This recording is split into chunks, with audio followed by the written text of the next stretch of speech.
Yeah, I know the Continental is all about like trying to be stylish with old school gear, but gonna be honest, this is cooler.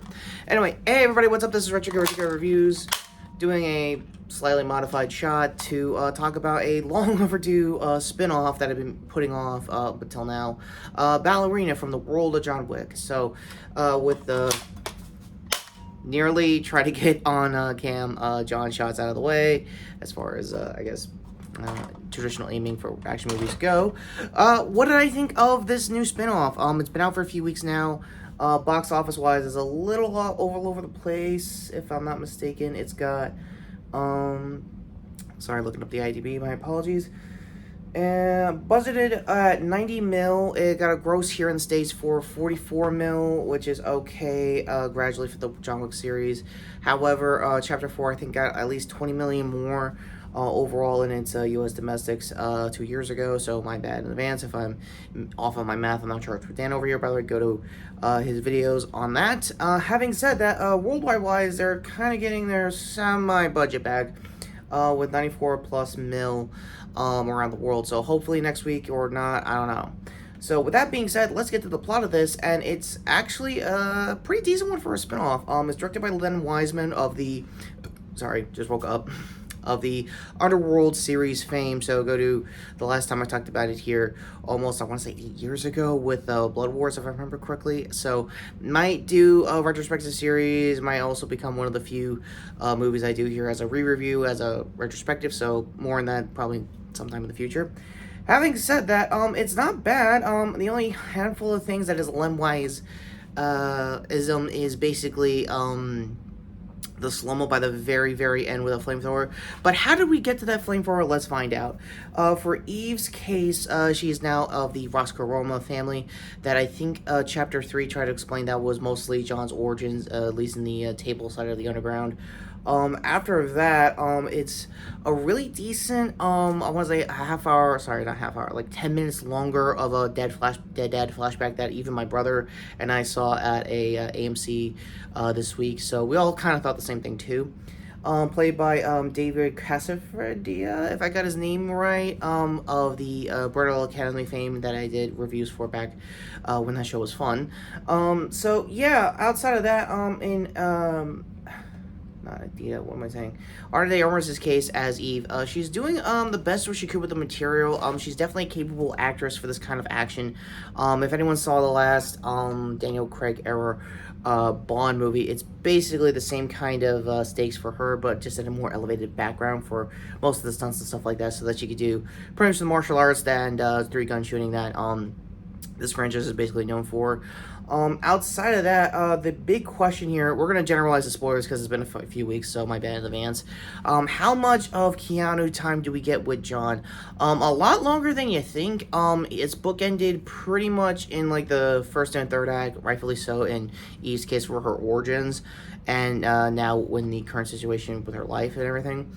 For that cult. Speaking of that cult, Gabriel Bry as that cult leader that is supposed to be like a kind of like a beyond the table kind of like tribesmen kind of dudes that just like have their own kind of way, their own kind of language that just weirds the table itself out, but they kind of want to keep it in their tent unless they want to, you know, make it more of a big deal than it should be.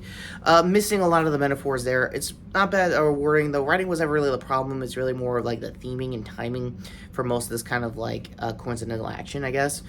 Outside of that, we do get a final appearance for Lance Reddick's Sharon. Honestly, it's, if you know the story of this movie and how long in production hell, semi-hell, I'm gonna be real with you, this movie was in, it does feel like just a cameo and not really like a final performance kind of thing. However, for Lance Reddick's family and estate, they probably got a decent pay bump out of it no matter what, so, hey, glad to see him one last time if anything else. So, the story is pretty light. Again, it's mostly a new-ish origin story for Eve. Kind of a slow burn kind of pace that the original movie was in John's case. So, it's a little bit of learning the rules and not being overexposed enough to be portrayed so early on. As for Norman Reedus' character, you get him tied a lot better than you think. Again, I'm just generalizing the spoilers.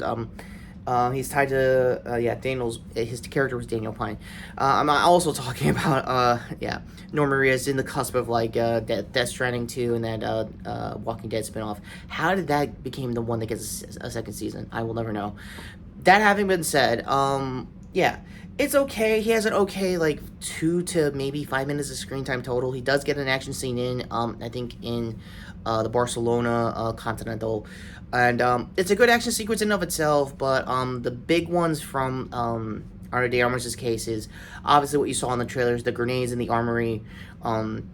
Action sequence is pretty good to the point of like it's more visceral and more insane than what was led on in the trailer, so go with that as you will as far as I guess getting the vibe for it.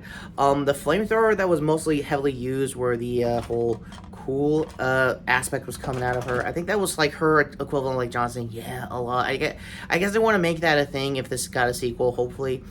But budget-wise, I don't know. I mean, it's still under, like, at least 20 mil more than what the usual chapter has been in John's sequels. So, I don't know. There's still a chance that Len could come back for another sequel like this, and maybe less slow-mo, because that's where most of, like, the flamethrower sequences come at the end of the third act.